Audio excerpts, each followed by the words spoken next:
kryesisht me biznes familjar, pastaj na bëna një shkputje diku një 2-3 vjet në shoqërinë civile. Pak para pandemisë nisëm hotelin, si ndërmarrje e parë mas një pauze të gjatë. Ndoshta një 6 muaj, një vjet, kështu isha vazhdimisht vetura elektrike për vete. Nuk është taksi shumë elektrik në Evropë, ishin individ, nuk është flota të mëdha. Përshëndetje të gjithëve, unë jam Jeta Zakraja dhe sot jam me themeluesin e kompanisë Electric Mobility, Fidan Hallaçi, për të biseduar me të për rrugtimin e tij të ndërmarrësisë edhe këshillat e mësimit që i ka gjatë rrugës. Fidan, mirë se ke ardhur. Mirë se vjen, faleminderit shumë për ftesën. Kënaqësi. Fidan, a fillojmë pak me çysh e ke fillu rrugtimin e ndërmarrësisë e ku është biznesi sot? Ndërmarrësia nisi herë në familje, kryesisht me biznes familjar, pastaj na bëna një shkputje diku një 2-3 vjet në shoqërinë civile, kryesisht me projekte zhvillimore. Aty momenti që nisim u bë pak tepër, ke koha pak për ndryshim. Unë si person nuk e kam durimin shumë që muna me thonë e çmoj ose e kom. Kështu që ideja ke me dalë në diçka iniciativa që jam pak më të shpejta, që është ndikimi më të shpejtë dhe ishte lëvizjet më të shpejta. Pak para pandemisë nisëm hotelin, si ndërmarrje e parë mas një pauze të gjatë. Hoteli Sitin nisin 2018, paralelisht një vjet i bona dyjat. Edhe në pandemi vendosa me lënë punën, thash okay, po fokusohena komplet në ndërmarrësi. E që aty lindja dhe ideja për një alternativë, okay, të shohim çfarë më bëhet tjetër, se hotelet of course u ndikun shumë prej pandemisë. Ideja që okay, çush me diversifiku portfolin, çka më bën ndryshe. Kish kohë që ndoshta një 6 muaj, një vjet, kështu isha vazhdimisht vetura elektrike për vete, me kështu çfarë më bëhet tek më bëj, kështu ka shkon teknologjia, është herët. Mos me marrë shumë herët se nështë teknologjia o hala e sprovume, edhe nisi ideja më se në okay, hajde çka me bo me veturë elektrike, shohim çka mundem me kombinu. Njëra për idejave që okay, në pandemi më shelëm këtë taksit funksioneshin, kështu që ata gjumin taksi me vetura elektrike. Po kema shumë ideja pasionit ndaj teknologjisë, jo shumë ndër lidhja me pjesën e pandemisë dhe të industrisë. Në industrinë e taksive se kom pasës kërkon, ase kom njoft, ase kom ditë që funksionon. Veç ke ndjenja, okay, hajde një iniciativë që mundëm ndoshta pak me shku në tregun edhe me lëviz. E para ke veturat elektrike si flot, e dyta fokusi ke ta bëjmë një platformë digjitale me aplikacion që mund të funksionon në vete, me pas transparencë, qoftë në aspekt të çmimit, qoftë në aspekt të kohës. Këtë kemi qenë dëshmitar në atë kohë që taksit ta bëshin 10-15 minuta, u bëshin 45 minuta nuk vike, kështu që dëshim, okay, hajde ta bëjmë një sistem që i përthej konkret, i ki informatat, i ki çmimet, nuk ka hapësirë me dalë jashtë aty në oazave, edhe me qenë shumë më lehtë për pasagjer. Tu e ditë shpesh që problemet e adresave, hala adresat s'kishin fren në vend. A gjeni ashtu alo në ty në qoshin të qadra? Hala ka referencë në banesën e Adelinës. Adelina nuk është aty që sa vjet, po është referencë në kësi. Po ke edhe alternative mirë, sidomos për të huj që e vizitojmë Prishtinën.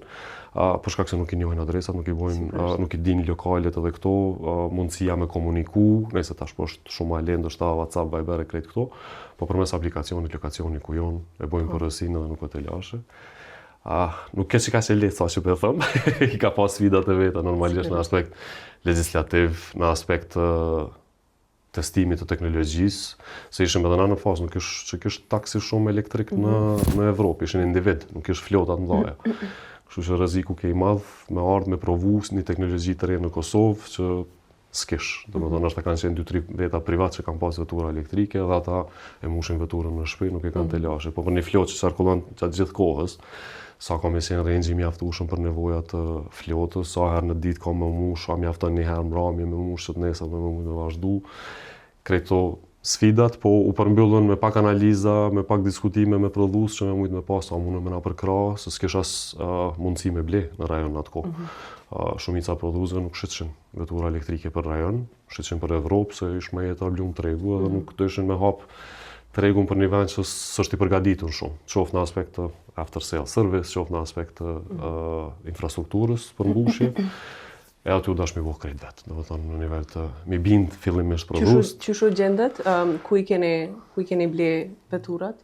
Veturat fillimisht i kena negociu drejt për drejt me Volkswagenin në qendër. Se u dash me bind ata diku një 6 muaj na shkoi koha, me bind ata për me hap tregun për Ballkan. se më rëndësishme ish pjesa after sales servisit se sa blerjes. Blerje mu isha me botën dorës dytë diku, po ideja ke me pas përkraje teknike se nëse të prishet çka bën. Kerin privat e toleron mu të prish 1 javë, 2 javë, shtyn, po të taksi jo, se është automatikisht hundi. Sigurisht biznes, po. Kështu që ish pak sfida ndej, ja prezentuam idenë, konceptin, tash imagjino, përfundum në një situatë që na blerc, ata shitës, o duke me binda ata me na shit në nivel të operimit, po jo, ka pas A ishte hezitimi për madhësinë e tregut, apo që nuk do ishin me ka pas hezitime me partnera, edhe so duke mi trajnu pastaj stafin këtu. Për me mujtë me bo servisin që është duhet, edhe me i pas krejt këtu. Plus asaj, ke koha që kish kërkes të madhe në Evropë për elektrik, e nuk kish prodhim të mjaftueshëm, kështu që edhe kuotat ish problemi kuotave, mbrin me ndaj, jo. Po fati jonë, do të thënë nëse cilin ndërmarrje fati ta ndihmon, se nuk është që mua është mi planifiku 100% krejt. Qëllume një panajra dhe në ramu taku me drejtorin e përgjithshëm për business fleets për Evropë. Normalisht portfolio ati minimum për osi ka 4-5.000 kjerë për kësi rental companies në dhaja krejt këto. Neve në rastisim mundësia me taku, me bisedu, ja kallëzun pak projektin, edhe e murë personalisht, okej, unë kom e bo këto të mundën, për me mujtë me jetë për para, edhe u bo. U bo prapë me shumë elementet të tjera, ka pas probleme ndikimit të luftës në Ukrajinë, se disa pjesë prodhoshin atje, krejt këto, po zgjati, do me thoni periudhë të zgjatë, dikon një 12 muaj gati vish përgatitje në nivel të kësaj, paralelisht kishim probleme edhe me legjislacionin këtu, se ka pas kufizime në licenca, në operim, jo lëvizëm shkup, nëse me përgatit shkupin, jo në moment fundit u hap licenca këtu, aplikum këtu, mas të na e marrëm, po dikon një 18 muaj komplet u bo përgatitje në nivel të operimit për me mujtë më ardhë kjerët edhe me nisë shërbimin. Kjo ndodhe nisi në 2020 realisht, 2021 të nuk përmbyll si cikël i prokurimit edhe i përgatitjeve krejt këto, 2022 nisëm shërbimin në aplikacion me krejt këto, normalisht krejt paralelisht me software, me pjesën e prokurimit, me infrastrukturën e mbushës, se nuk ish mbushë sa kërka. O dash me investu në qargjera, njëherë fillimisht për flotën tonë, edhe ajo mos e na qiti në një etap tjetër, ku e nesëm një linjë tjetër të biznesit, se fillon me instalu mbushësat në lokacione ku kishim nevojë na për veti, edhe shfrytëzimi ish i ulët, se kryesisht u mbushin veturat natën. Kështu që okej, çfarë me bo në nivel të shfrytëzimit të mbushësave, a investojmë se veri i hapim për publik, që të paktën i shërbejmë edhe publikut, qoftë flotave tjera që kanë marrë të ardhmen, qoftë individëve, edhe u futëm edhe aty, investuam në software, bënëm pjesën e software-it edhe e hapëm edhe rjetin, edhe aty lindi e-charge si brand në veten, kuadër të kompanisë një. Tash jemi të shërby diku me 28 pika, Kosovë dhe në Shqipni, në nivel të infrastrukturës. E kjo ideja ka qenë me kriju një farë ekosistemi që e shërben tranzicionin në elektrifikim të transportit në përgjithësi. Për veti tash jam krenar jo vetëm për kompaninë, po jam edhe për ndikimin në industri, se sot po flasim mas 4 vjete, 95% është e flotave në elektrike Prishtinë në taksi, që nuk e shën. Ju keni qenë të parë, më duket. Ne kemi qenë të parë që patëm pru elektrike, e trasum rrugën për shumicën e tjerëve, po me shumë kënaqësi. Do të thonë, i te kalum ato vështirësi, tash dita ditës po avancon teknologjia baterive, po avancon teknologjia veturave. Po janë shumë më të kapshme, normalisht problemet hala qëndrojnë të në aspekt të legjislacionit. Flasim pak më vonë edhe për sfidat dhe për impaktin e ekosistemit, se sigurisht që edhe aspekti ambiental tjera që shumë i nevojshëm të na keni bu një impakt shumë madh. E përmende që e ke pas një dëshirë për vete me blerje një veturë elektrike, është afektu hotelleria prej pandemisë. A ke qaj momenti përcaktues që ta po i hy kësaj pune me i fillu këto, a çka t'inspiroj kështu më shumë? Kryesisht inspirimi. Sepse, do më thonë, infrastruktur jo, legj jo, as distributor nuk ka pas, do më thonë, keni pas me bo shumë zgjedhje për me bo një zgjedhje konkrete për me i pru këto veturat elektrike. Kryesisht mrapa ka qenë pasioni në inovacion. Nuk o që njona shkas ose tjetra, normalisht se cilja ka pas efektin e vetë në nivel të ndikimit të idesë dhe në shtytjes në këtë drejtim. Për kundër presionit të ndryshëm i përmena, për në që kena shumica dhe shoqënisë shumë shpesh ashtu aja vlen që 2 vjet jetë u marrë me këtë punë dhe halja s'ka kur gjonë në kësi. Po konsistenca ndoshta në nivel të kësaj se çdo 3-4 muaj një etapë më afër. Nëherë ndodh edhe një 2-3 hapa mrapa, e mastaj na shtytje edhe një herë për me mujt më bo. Ata që më njohin në rrethin e ngushtë, unë sfidën e du, kështu që sfida ka qenë ndoshta edhe njëna për elementeve që më ka shtyr më shumë, të me sfidu krejt këtë kufizim që ka qenë në nivel të qoftë legislacionit, qoftë pamundësisë me bo për me shtyni ndryshim. Se na kishim, kish nisvesh lëvizja në Shqipni në Tiranë, ishim lëvizjet atje, veturat tek tuk elektrike që ishin pak në këse, se ata ndryshun legislacionin e krejt të ndikoj. E pse mos me bo këtu ku dinamika ish më e madhe. Kosova nifet që ka një fat afekcionin ndaj veturave në përgjithësi, kështu që mos me pa mendoj që jena shumë më mirë pozicionuar për pjesën e tranzicionit këtu. Normalisht mungesa e infrastrukturës tok edhe një drive shtesë për me mujt me bo ç'është duhet. Se shpesh, disa herë ka ditë me ndodh disa industri të reja që janë futë të na, janë bo pak shkelje shko, edhe ta ka kriju një farë standardi jo të duhun. Na thamë okej, pijim kësaj pune, po pijim me standard tamam që duhet, që të bëhemi pak role model edhe për tjerë në nivel të operimit. E kjo domethënë kësi, zgjedhëm pajisjet më të mira, zgjedhëm infrastrukturën më të mirë, zgjedhëm veturat më të mira për atë kohë në nivel të pjesës së shërbimit edhe krejt. Zgjedhëm ofrues të shërbimeve më të mirë për me mujt me bo softverin edhe me bo krejt elementet që është dëshëm për me përshtat, me bo, me komercializu, me shku në solucione white label që i merr veç çato që t'i ofrojnë, po me bo fully customized për pjesën e tregut qysh është nevoja, se nevojat i kemi të ndryshme. Nëse këshe Shkupin me Prishtinën është dallim dita me natën në nivel të kërkesës në këtë industri. Bile shumë shpesh atje kur i diskutojshim në këse pse ka që investim i madh në vetura elektrike, a ka qatë shumë kërkesë në Prishtinë. Do të thonë feedbacku në Shkup. Shumë Prishtina mi haru qelësat i qesin taksi dhe i qanë taksi në kësi. Por në Shkup se ki situatën e njëjtë, është situatë ke ndryshe. Prishtina Tirana është pak më e ngjashme, Beogradi ndoshta pak më e ngjashme në nivel të dinamikës, por qytetet tjera jo. Kështu që jena kon një treg i përshtatshëm, është ta për me testu dhe me pa këta. Normal, bara e madhe tek ne, se si investitor, krejt testimet krejtoj bëshim në kostot tonë, nuk ka pas përkraje, po i flasim detajet e pjesës e përkrajes edhe krejt këto, vetëm përkraje që vetëm marrë ka qenë EBRD-s, skemën që e kam për grante, me qenë se veturat elektrike. Edhe aty pa të më një kërkes për mu përfshisës kanë qenë para pa me fillimisht dhe pastaj u hap mundësia edhe aty.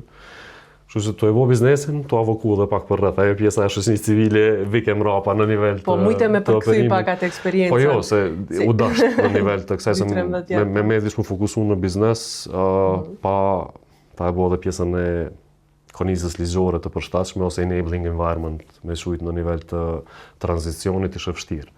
Se ti e bën, është shumë e kornizume në fazën e arshme të rritjes, para kufizohesh me qatë infrastrukturë ose me qatë konizë ligjore që i ki. Dhe ndje e patëm në Anchors Up një guest speaker, shu i kemi disa ligjerata një herën mujt ku na vjen dikush na inspiron për diçka, edhe përmendi bashkë këtë momentin që themelust, do të me qenë pak crazy kështu, atë ti dush mu kom pak, për me qenë qaqë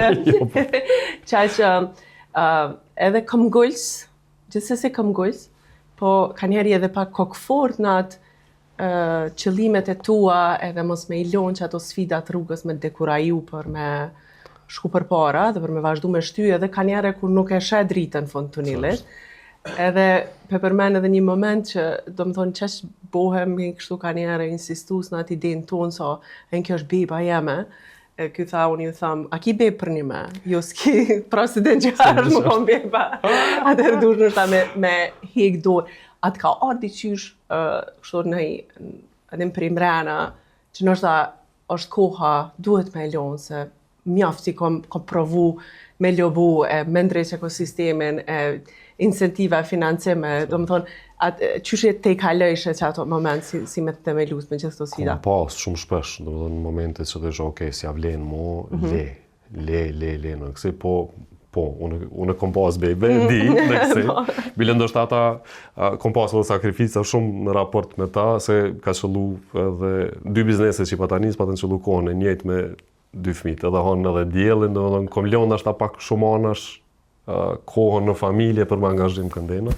Sakrificë që mendoj ka qenë gabim në kohën e vetë, po në ndërmarsi edhe në biznese, momenti ose mundësia kur është, nuk është që të vetë shumë në aspekt të kohës edhe kushteve qyshjet e ke. Po sa i përket biznesit, drejt për drejt, po ka pas momente, po gjithë del dikush që ta jap një spark për me vazhdu hala tutje, edhe në aspektin avokimit në kësi, ndrysheshin njerëz shumë mërshin, qoftë ministrin, qoftë komun, nis keni farë energji e re, hajde se ndoshta tash mundemi me bëj diçka tjetër, shtyj edhe një etap, edhe po mashtrohesh. Shumë thjesht në nivel të asi. Ndoshta ka pas rezultate, ka pas rezultate sigurt, se tash mas 4 vjetëve nëse është industrinë është transformu komplet. Tash ka nis besa dhe disa kompani me bu aplikacione të veta në krejt kësi, kohën kur patëm nisna mua bëshin, taksi me aplikaciona, jo, me s'fali na mësuna me numër telefonit, me thira, dhe nuk ka se. Kjo edhe feedback edhe pe konkurencës, me thotë bisedesha, në nivel të sidave. Po tash veç ka ardhë në nivel tjetër. Nashta e na kom pak para kohës, nuk e di në kësi, po jo, ka pas shumë momente. Ka pas shumë momente të që thu, okej, jam lodh mo, jam asi, po d'vin mas e na mundësi që, një moment e kena pas vjetë, në kujtohet, që okej, që të energji që jom të e jap, me pas jap dika tjetër, garanti shkon shumë ma ndryshe, shumë ma i relaksum, ndoshta ose shumë ma shumë përfitim. Po të vike mundësia tjetër, okej, hajde tash mundësia për mu zgjeru, okej, hajde zgjerohemi, edhe me thonë se këtë para kushtet jonë, krejt asi pe bojna. Në anën tjetër vinë mundësi të reja, që të lidhen njëna me tjetërën edhe je para momenteve se s'mu është mi thonë jo. Unë si person edhe kom problem me thonë jo, shumë shpesh Qatë problem sigurisht ajo. Këza problemi madhë, po tash akum nisë, ka dal-dale po pjekesh me kohë, për me mujtë me thonë jo në nivel të operimit. Po jo, ka shumë momente, po mënej që ja ka vlejt që ajo kokëforcia ndoshta, për mene ma arët, se po, ka momente që thu, okej, si këshu ndoshta as analizat financiare, se ki hiq as fail, në to thu ju pëdu me shku deri në fund, so kam intereson mo është financially feasible ajo, unë vish po vazhdoj drejt se jena gati në përfundim me sipër për me mujtë me operu. Po sfidat janë vazhdueshme, domethënë nuk është ndaljen dhe nuk ja vlen mu dorëzu. Sidomos jo në tregun ku jena. Del një person, del një mentor, një shoqe që ta thot një fjalë që të shtyn, që ta jap një perspektivë të re. Pse vetura elektrike? Domethënë e tregove pak tranzicionin, po në thelb kështu, çfarë probleme provojshe me, se domethënë na taksi kemi pas, taksi me aplikacion s'kemi pas, as elektrik jo, po çfarë probleme mendojsh? Për mu fokusi kryesor në atë kohë kom pjesa ambientit, domethënë mu pa fiksu pjesa ndotjes ambientit në Prishtinë, sidomos periudha e dimrit në nivel të operimit, edhe shumë shpesh ne kena është diskutuar në forume të ndryshme, jo termocentrale, jo ajo, por realisht ka jemi të ekspozum në baza ditore me rrezik shumë të madh është janë emetimet prej gazave dhe prej veturave. Se janë që aty, domethënë të hecën trotuar, gazat lirohen prej veturave në rrugë dhe që ato i ekspozum drejt për drejt. Kjo sforcu shumë ma shumë me fëmijë kur u bona, domethënë kur bona babë në këse, se ndikimi shumë ma i madh. Bilehana një kohë ka pas edhe pak probleme shëndetësore kështu me një lloj alergjie që s'dishim ran fije çka ka te ka në këse. Veç mu sforcun bindjet në raport me këta. Edhe kur i sheshe kalkulimet, se njerë fillum mi bo analizat se sa ka realisht ndikim tash në Kosovë, se jemi me thëngjill, domethënë termocentralet Ryma nuk është 100% ripërtrishme për me mujt me offset krejt qatë pjesën e emetimeve, po për mu fokusi kryesor në konë të emetimet që lirohen prej veturës drejt për drejt, që ato 100% eliminohen me veturë elektrike. Sa i përket pjesës me furnizim të energjisë elektrike prej termocentraleve tona, prap është reduktimi diku në 50%, që prap kontribon, domethënë krahas pjesës veturave me djegje të mbrëmshme. Kjo ka qenë drive kryesor. So dhe okay, nëse na si kompani mundemi me dëshmu edhe jemi vazhdimisht në trafik, eliminojmë kogja një pjesë të madhe. Se ndoshta ndikimi një personi privat që se shfrytëzon shumë veturën, 10-15 km në ditë, nuk ka ndikim qaq të madh. Për vetura që janë në qarkullim gjatë gjithë kohës në transport, është ndikimi shumë i madh. Sot nëse marrë krahasoj. Ndikimi është, më fal që po ndërprer, për ndikimi nuk është vetëm për veturat e juaj, po edhe për ndryshimin e mendësisë, edhe ndoshta edhe të konkurrentëve, po edhe të pjesëtarëve tjerë, sepse edhe shumë individ qytetar që e vëzisin veturën individuale e kanë mendu nështë, po kur nuk e ki infrastrukturën për shembull të mbushjes, janë dekuraju prej asaj iniciative. Në pjesën e inkurajimit të tjerëve, qoftë privat, qoftë flota, na bila kemi qenë shumë aktiv. Gati çdo 6 muaj plasojsha dhanë ose i postojshin në rrjetet tona sociale, dhanat e sa udhëtime ka qenë, sa kilometra kanë përçu, sa emetimet i kanë reduktu, sa kosto ka ull, bile kur e lancun pjesën e e-chargit e zhvillum edhe një kalkulator se sa kursen. Domethënë, nëse kalon prej dizelit, benzinit në elektrik, në nivel të flotës ose në nivel të kësaj, shpesh edhe shok më bëshën e tu jap konkurrencës informata pa parë. Jo, kam qëllimin me mujt me i shti. Veçanë përdorin. Po, prej fillimit e kom pas, edhe kur kemi bisedu me bashkë me Lus, okej, veturat elektrike i kena, jena të parë që për jena në treg, po veturat elektrike për një 2 vjet, 3 kanë me marrë krejt tjerë, të fokusohemi te pjesa digjitale aplikacionit që ajo ka me qenë përparësia jonë në treg. Nëse mbrim që ata me avancu, që ajo ka me qenë diçka që ndoshta s'ka me mbri qatë shpejt me kap në nivel të konkurencës. E ajo që thjesht e planifikum ndodhi në nivel të flotave, i kemi tash 95% të flotave, nëse e kalkulon me qarkullimet që i ka, nëse me kilometra që i përqojnë, ka shumë reduktim të emetimeve, sidomos NOx-in e SOx-in që janë më të dëmshme, edhe se particular matter në nivel të emetimeve janë shumë më të dëmshme se sa emetimet që vijnë prej termocentrale. E ajo është drastikisht reduktuar tash. Edhe në aspekt të përdoruesve privat, ti nëse e sheh një taksi kompani që ja del me kilometra me përçu me rana ditës mi bëu 300-400 kilometra mos me pas të lashë me pjesën e mbushur, pse duhet me pas problem një person privat që i bën 10-15 kilometra. Këta bile kemi diskutuar edhe në shumë forume në kësaj se infrastruktura jonë energjetike e përballon. Kemi instalime trefazore në banesa në shtëpia. Përdorimi është use case në raport me pjesën e mbushjes është natën. Kështu që natën na shpesh kemi pas prodhim më shumë se sa që kemi pas konsum, pse mos më shfrytëzu çat prodhim vendor të energjisë elektrike me kanalizu drejt transportit. A kanë këto charging stations ndaj bateri, kështu që mojnë apo jo, e përdorin? kryesisht furnizohen prej rrjetit direkt, po use cases ata që thash edhe në nivel të përdoruesit privat, edhe në nivel të flotës është kryesisht natën. Se taksi kompanitë nuk i nalin kerret ditën me i mush, me hub kohë, i mushin natën, në kësë njëse ndodhë edhe me përdorues privat, ku me marrë me anë një mas të caktume që me mujtë me bo, po dhe aty ka sfidat, në nivel të infrastrukturës ligjore dhe krejt këto që nuk ka përparësi ose nuk ka lëvizje, nuk ka as evidentim realisht, tash për tash ka nisë edhe përdorues privat me marrë vetura elektrike shumë, instalohen bursat, po nuk ka ndaj tracking se çfarë kapaciteti ku të shku, që është pak problematike edhe në aspekt të konsumit të energjisë. Po fatmirësisht jemi në një situatë që mund me qenë një balancim i tregut në nivel të, kur them energjisë, nuk është disë energjisë elektrike, është balancim në mes importit të benzinës ose dizelit në raport me energjinë elektrike që e prodhojmë vend. Ajo edhe balancon tregun energjetik, po edhe e balancon bilancin tregtar, që mos me mujtë me importu në kësaj. E kjo ndoshta është pjesa pak më problematike që po është me pjesën e qeverisë, për shkak se humbin prej tyrave në dogan edhe në TVSH, nëse kalojmë në elektrik, se nëse na jemi me prodhim. Apo mendoj që kjo është kështu pak një konsideratë ose barierë që nuk po avancojmë më mirë, se e falem pak, po vendet në rajon, pri kujt mësojmë na më shumë, se më duket që Shqipëria është më përpara neve në plasimin, në krijimin e kushteve që veturat elektrike, me pas pak më të lehtë atë infrastrukturën. Po, rastin e kemi ideal në Shqipëri.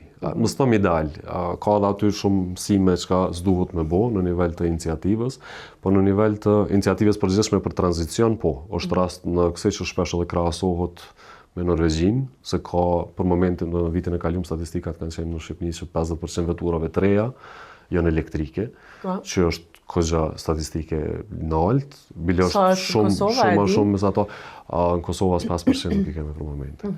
Ka pas hovë në 2 vitet e fundit për shkak të flotave të taksive, por nuk është ajo diçka standarde, do të thonë është one-off, mirën flotat, jetëgjatësia është 3-4 vite ose 5 vite në nivel të operimit të taksive derisa të ndrojnë veturat. Po në Shqipëri, do të thonë rasti ka qenë që është largu TVSH-ja, është largu dogana, si për biznese, si për privat, në nivel të blerjes së veturës elektrike. Mirë po, aty ka ndodhur disa lëshime, mendoj, është hap mundësia për me importu prej Kinës, edhe kemi pas që është fut standardi kinez në Shqipëri. Këtë mundëm me parandalu me disa kufizime në nivel të çfarëdo lirimi ose çfarëdo incentive që ofrojmë. E njëjta ndodh në nivel të infrastrukturës së mbushjes, domethënë duhet me përcaktuar një standard që mirëmbahet si standardi i operimit për parandalu në avari, për me pas siguri më shumë në infrastrukturë publike. Shpesh biletash nëse është në Australi me këtë pjesën e problemeve globale që janë bo, veturat elektrike shumë shpesh janë pa edhe si mas e sigurisë kombëtare. Për shkak se ka mundësi me akumulu energji, mund të shfrytëzu në emergjenca si kapacitet rezervë për shfrytëzim për konsum të energjisë elektrike dhe krejt këto, që ka përparësi që mundën, tash nuk mundëm ndoshta me aspiru me qenë shumë idealist në atë aspekt se çka mundët mu bo, po të paktën bazën mundëm me siguru shumë lehtë. Kosova është e vogël me pak investim infrastruktura bëhet shumë shpejt. A ka iniciativë? A është deri tash nuk ka pas në nivel të fushatës që ka pas shumë premtime, tash ta shohim çfarë do ndodh në nivel të zbatimit. Unë jam marrë aktivisht me çdo parti politike në nivel të planeve, programeve të tyre për me propozu masa konkrete me qeverinë edhe të kaluamën edhe aktualen jemi në bisedime e kemi një propozim të detajum se sa ka implikim buxhetor, sa ka çka mundet mu bë dhe për sa kohë, se normalisht to incentivat nuk janë afatgjate, janë të shkurta derisa të sigurohet një tranzicion i mirëfillt për me mujt me vazhdu tutje. Qëllimi thjesht është me barazu çmimin e veturës me djegje të mbrëmshme me ata me veturë elektrike. E kjo bëhet përmes incentivave, nuk bëhet ndryshe. Që blerë si potencial kur shkon në çfarë do autosalloni ose çfarë do përfaqësie, me mujt në çmim të njëjtë me pas opsione me zgjedh elektrikun. Normalisht unë besoj që momentin që është çmimi i njëjtë, kërkush nuk shkon me ble benzinë ose dizel dhe merr elektrikun se është shumë më lehtë. Unë për veti ka një kohë që më të vozit elektrik. Kemi qef njerë dhe me bushu shumë me punë benzinë, se ka një ratit vetën, e mushën shpe edhe del. Dhe të një këgja ma i pavarën në nivel të operimit se sa me pumpa të benzinës. Okej, super. Fidan, flasim që pak, po më duket që me gjithat, a ka pas skepticizëm prej përdoruzve kështu, prej qytetarëve me thirrë një taksi elektriku, se me përdor aplikacionin teknologjinë fillim? Në fillim pjesën e elektrikës e kemi pas me hype shumë të madh. Do se kanë dashur me pa veturat, kanë dashur me pa çu funksionon në kësi, shpesh reagimi o konë kësi veturat shtrajta. Të na implikimi i parë me njerë është shpërlarje e parëve, se u blen kjere pas 60.000 euro taksi në kësi, jo, është biznes plan afat gjatë, dhe në qëllimi jo konë afat gjatë në nivel të operimit. Fatmirësisht qëndrueshmëria e veturave elektrike është shumë më e madhe se sa veturave tjera konvencionale. Skepticizëm kemi pas pak në aplikacion, nuk kanë qenë të mësum, bile hala sot e kësaj dite vazhdon, ka përdorus që bojnë përësi në aplikacion, mas e na thirrën në telefon. E kom bo një përësi, nësi po në regull është, nësi kemi marrë, është rrugëstuar dhe është në aplikacion për pak. Do dhe njën elementet që asi po mendoj që në një periudhë shumë të shpejt, rezistencë kom pas në fazën fillestare, 6 muajt e parë, kryesisht me stafin, me shoferat. Ka qenë që asë s'ka numër telefonit në vetur kërka heq, do me thonë asë, jo s'ka se është në aplikacion. Po që të neve dhe vishë një numër sa me mujtë, jo s'kena me sitë. Për rezikojmë 6 muaj pelojnë, pëtësojmë edhe në kësi, po shumë shpejt, do me thonë, filloj me shfrytzu, kena pas qatë fazën fillestare me referrals, me krejt këto, bile feedbacku pozitiv gjithmonë. Do me thonë, në kësi, wow, pesho veturën, ku është, pedina, asë, shpesh bile ndodhë rastis me qenë afër bazës, bisedojnë telefon, jo, edhe pse është 45 minuta, unë e përpres, e di të ju që është 45 minuta, është 45 minuta sakt. Nuk është se thase me tjerë për ndodhë 15 minuta, po realisht po vinë mas 45 minuta. Kemi pas, ndoshta, një gabim që e kemi bo konë që kapaciteti flotës që konë një vogël në fillim kur e kemi njës, që kemi pas kapacitet financiar për me investu, e kërkesa në aplikacion kjo shumë e madhe. Nuk më ishëm ja dalë. Sidomos në peak hours, o konë tepër problem. Në kësi, patëm prioritizu corporate accounts, që kemi pas, do me thonë, llogaritë e bizneseve ose organizatave që kanë qenë me marrëveshje mujore me ne, patëm prioritizu klientë rregull që janë konë, do me thonë, ato më në ishëm i shërby në kohën e pikut, jashtë asaj s'kishim shanca. Edhe shpesh feedback edhe për familjarëve edhe për shokëve, po thirrje, po shumë shpesh s'po ka taksi, po jo në zonë, e sheh momentin që ka të lirë, e sheh. Tash e një vjetë, për ne jemi pak ma mirë, kemi dyfishu kapacitetin e flotës, është shumë ma Sa vetura jenë tash? Tash janë 45 vetura në shfrytëzim, si vjetë e lancum edhe linjen premium, që është pak ma e veçantë për ata që dojnë me pas komoditet pak ma të naltë, qoftë për udhëtimet e gjata, qoftë për lokal. Ideja është edhe mos me pas brandit, me qenë pak ma duke private, po kryesisht tu i shërby bizneseve, si klient korporateve që i kemi. Shumë. Fidana, të flasim pak për ekipin, se këto punë të mëdhaja nuk janë punë solo, kështu që thuan. Çfarë sfida që keni ndërtu ekipin, kulturën e kompanisë? Fillimi ka qenë sfida më e madhe, u duke me zgjedh njerëz që i besojnë idesë. Se momentin si beson idesë është problem. Dhe ndikush mundet me thonë, me të udhëzu, me bëu krejt asi, po kur si beson vetë është problem.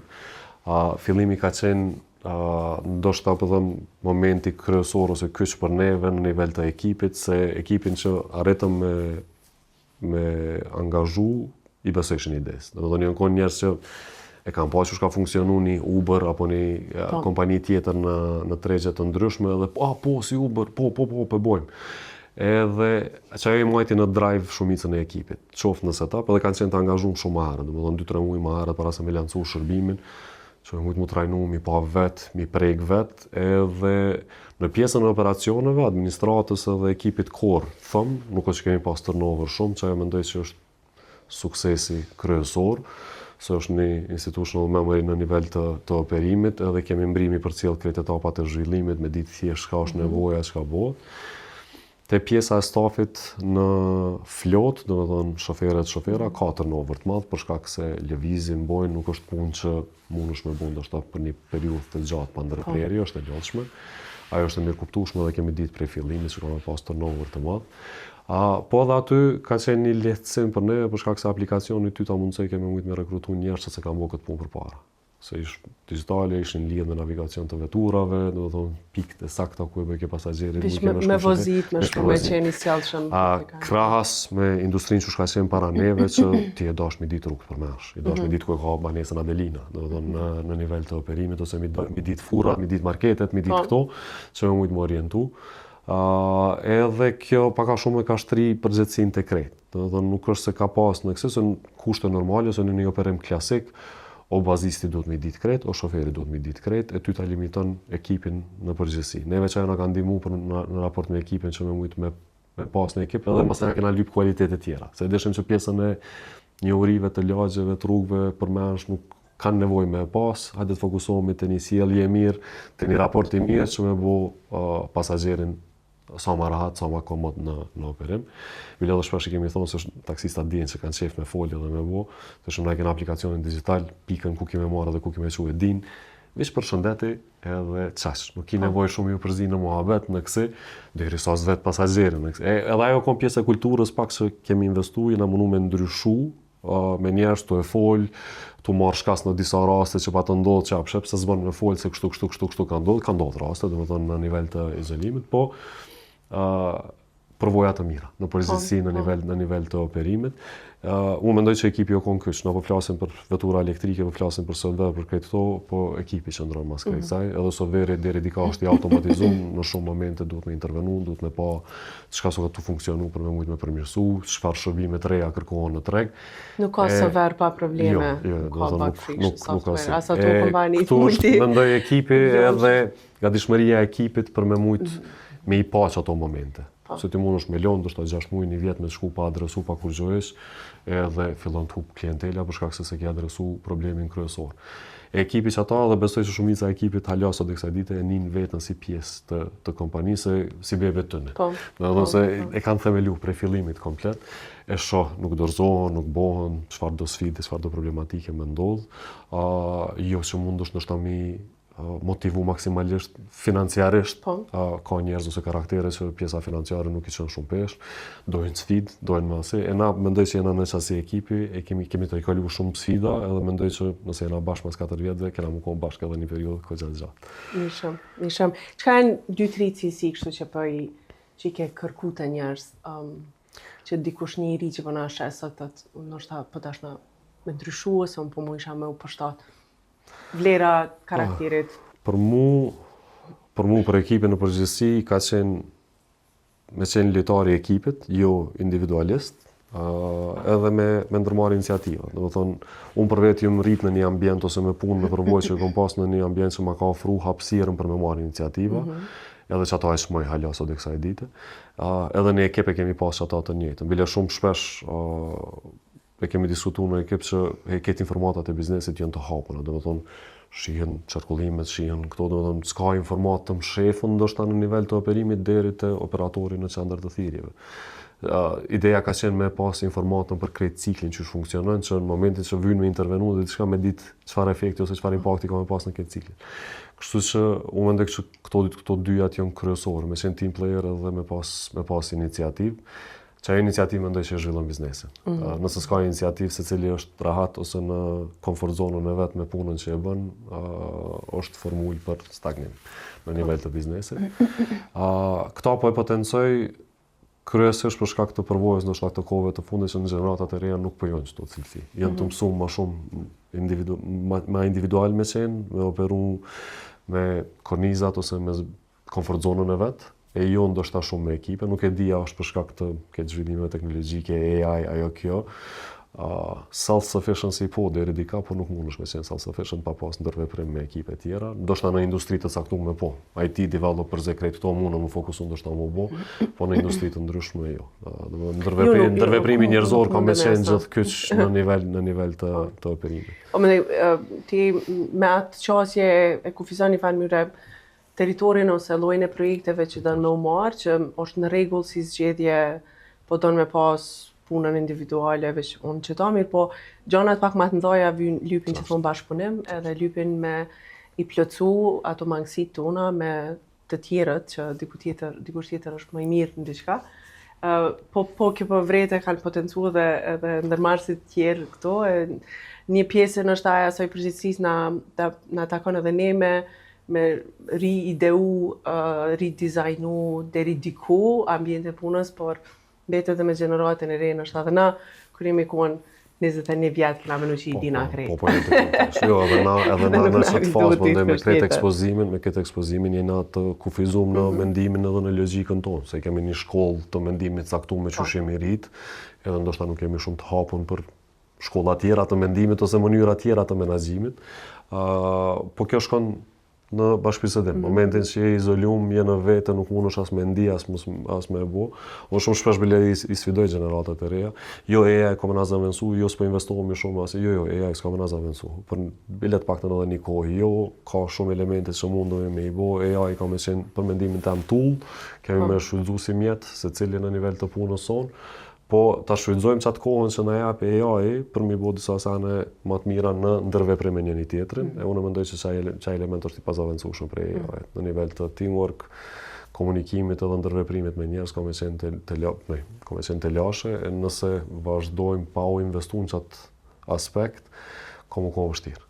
Vështirë me ndërvepru me njerëz. Mendoj se AI ka më na ofru kohë më shumë, me çat kohë ta shfrytëzojnë për të mirë. Për me u rritë, me u lidhë që pëthu, nështë me plotësu aspektin njerëzor, por jo me zëvendësu aspektin njerëzor.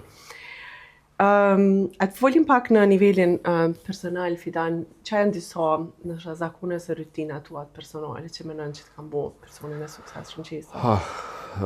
Të rutinat personale, kryesisht investimi ose investimi kohës në mësim të sanave të reja. Unë të pak të në gjysore një orë në ditë e shpenzoj të ullum të sanat të reja.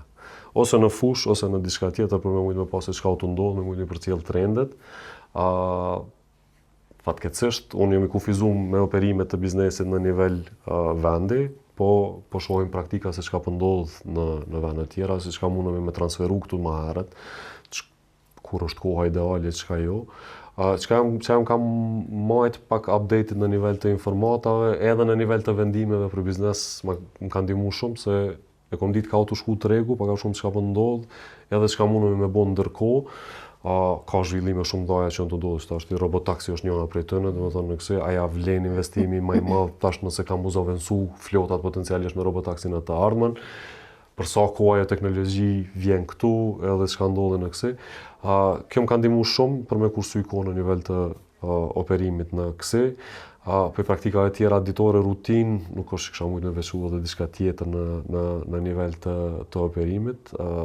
Kohët fundit jam të ndosh shumë kohë familjes. Ja kom nis me hekat kohën që shfrytëzoesha në mramje për punë edhe për elemente tjera, të mundu me kornizu pak edhe me dallu kohën cilësore në familje edhe në punë.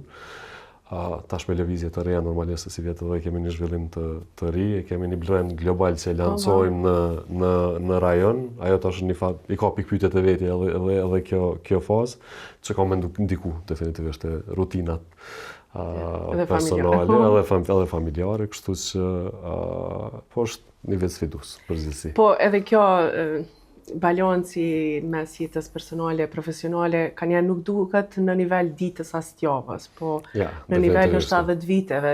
Ka vite më sensitive kur duhesh më fokusu më shumë në aspektin familjar, në disa tjera. Kështu që nështë net dalin qati.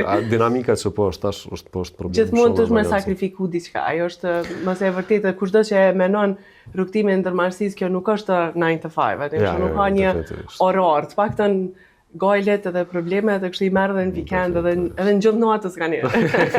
Unë i shoh problemet të ndër ka njerë. Ajo besoj që është pjesë e karakterit, se kur po takona ka njerë me ish kolegë në këse, që po shkon tash në biznes, njësoj, se edhe atërë kur jam konë nashta 9 deri në 5 me orar, kom punu deri në 8-9-10, po është ideja që do të angazhimi është shumë asin, ndjeshmëria është shumë madhe, se vendimarrja në varet komplet të ty, ndoshta pjesën e punës sa ke mujt me ndaj atë përgjithësi me kolege me krejt këto, po tash është më ndryshë, do të thonë në përgjithësi. E din që ndoshta po angazhohesh si për bebën tonë, ashtu edhe për vete, po në anën tjetër angazhimi është shumë kohë pa kohë. Bile shumë shpesh edhe me bashkë me Lius të flasim ku qëllum në dy industri që s'kena fest, s'kena ditë pushimi, s'kena gërgjojë në biznesin 24/7 që nuk ndalen, po edhe ajo sidat e veta. Nuk keni qëlluja, keni zjetë vetë. Jo, definitivisht. Këtu fati nuk ka qenë shumë lojtar kryesor. Folje pak, Fidan, për nështë që t'jetë më konkrete kështu, çka duhet me ndryshu në ekosistemin tonë, të ndërmarrësisë, si do që të ekonomisë në përgjithësi, që do që të shete, që biznesi jotë, bizneset si tuat me këto iniciativa më inovative më në pas më shumë sukses?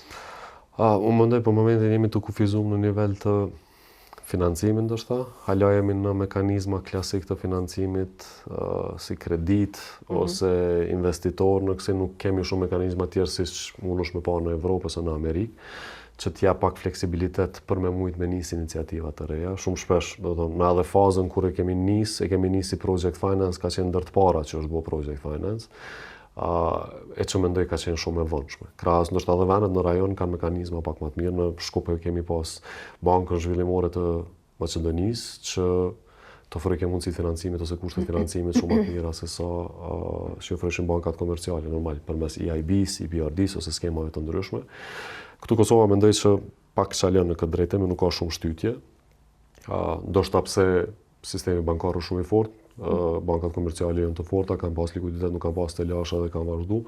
Po e kemi vrejtë që fillimi këtij viti ke pak problematik në nivel të financimeve. Kjo automatikisht reflektoj në krejt industrinë.